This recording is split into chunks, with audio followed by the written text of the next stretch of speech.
first question, Miss Charlene, as an international student, i-differentiate lang natin, or compare lang natin, kamusta yung teaching style when it comes to the school versus anong experience mo sa Philippines versus dito experience mo sa Canada? Yeah, actually, yung first reason naman talaga kung bakit ako nag-Canada to take my master's is because mas diverse yung environment. I mean, you have like different classmates from different nationalities, which really helps you to gain more like knowledge, not only by the book, but also dun sa mga peers mo. And then, meron kasi silang tinatawag sa University of Niagara Falls na flip class.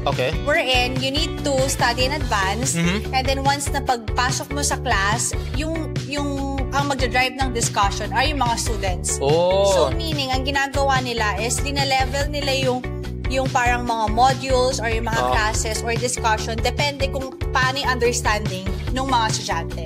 Galing parang talagang, parang the more kasi na nasasabi mo siya or na-explain mo on your own words, parang it reflects how you studied the module or yung subject na yun or course. And then, for example, if may mga hindi naiintindihan yung mga estudyante, it's easier for the professors to teach you kung ano ba yung mga gap na kailangan i-fill in na hindi mo naiintindihan dun sa module. Which really helps talaga, lalo na sa master's program.